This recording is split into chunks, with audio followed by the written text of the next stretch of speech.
O Grupo Trivalor em 2023 serviu mais de 70 milhões de refeições, desde escolas, que podem ir desde um jardim de infância até uma universidade, desde hospitais até centros de dia e PSS, como também empresas. As emissões de gases com efeito de estufa de origem humana, cerca de 1/3, dizem os estudos, são imputáveis ao setor alimentar. Naturalmente, a Trivalor, com toda esta expressão em termos de volume de refeições produzidas, pode produzir aqui um impacto muito grande. E nesse sentido começamos então a pensar, ok, nós só conseguimos gerir o que conseguimos medir.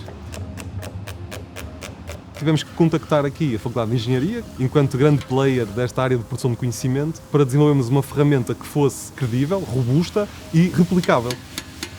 Nesse sentido, encontramos o indicador de pegada de carbono para fazer este match entre as matérias-primas que nós distribuímos e que nós confeccionamos com aquilo que elas representam do ponto de vista ambiental. Na restauração coletiva, a quantidade de alimentos que são consumidos é gigante. Portanto, nós estamos a falar de cerca de 400 tipos de alimentos distintos, que têm origens diferentes, métodos de produção diferentes, e portanto, tudo isso contribui para ter diferenças a nível da pegada de carbono. Eu acho que esse foi o primeiro grande impacto.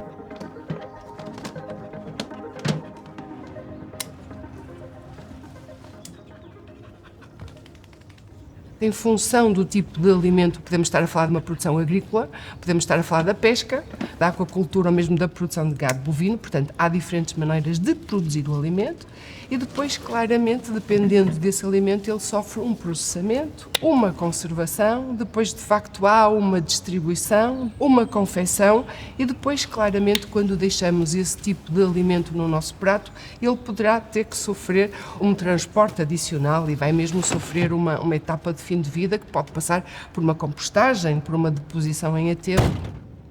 Cada uma destas etapas é responsável pela libertação de gases que têm efeito de estufa no meio ambiente que têm que ser contabilizadas. A pegada de carbono não é mais do que a soma de todas essas emissões de gases com efeito de estufa ao longo do ciclo de vida desse alimento.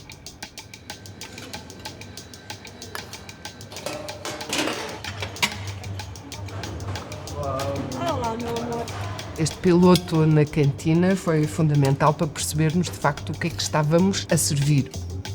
Claramente que os nossos resultados mostram que o resto da bibliografia diz que os pratos de carne têm, em geral, uma pegada maior.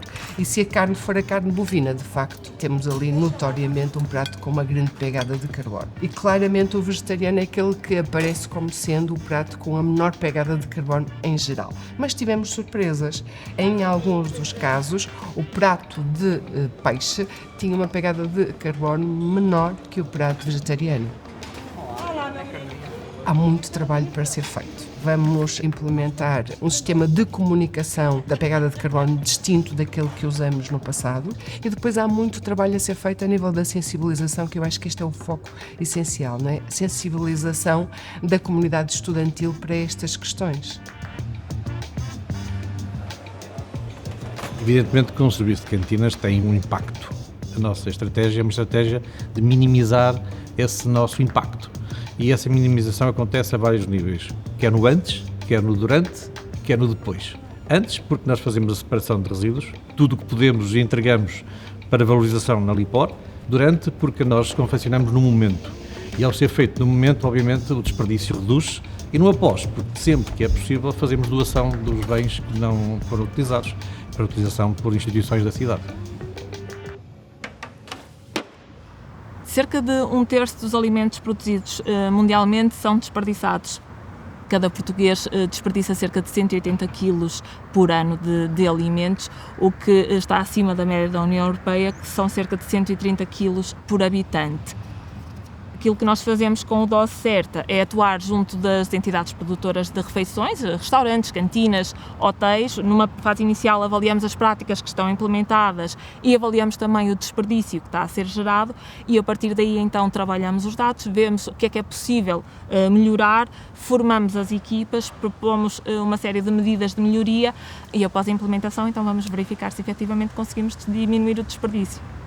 Em termos de resultados, se formos desde o início do projeto, escalamos para valores de cerca de 60 toneladas no município do Porto, se passarmos para os outros municípios, são mais de 80 toneladas que foram evitadas com a ajuda do projeto.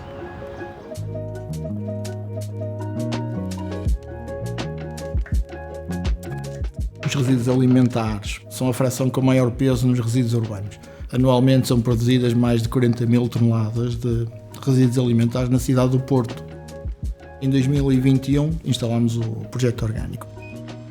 No processo de adesão, nós entregamos um contentor de 7 litros para a cozinha. Damos também 2 cartões RFID, são eletrónicos. Ao controlar o acesso aos contentores, garantimos que apenas os utilizadores sensibilizados ou com formação sobre o funcionamento do sistema o utilizam, ou seja, evitamos algum risco de contaminação. Os resíduos são transportados para a Central de Valorização Orgânica da Lipor. Nesta unidade são transformados em composto. O Nutrimais substitui basicamente os fertilizantes sintéticos. Tem a classe 1, que permite a sua utilização na agricultura e, em alguns casos, na biológica. Como o Porto foi dos primeiros municípios a apostar na recolha seletiva de resíduos alimentares, naturalmente que nos estamos a deparar com dificuldades. Temos uma grande vantagem, é porque o Porto é reconhecido internacionalmente, nós temos participado em muitos fóruns e temos obtido aí muita informação, muita partilha que nos tem ajudado a continuar.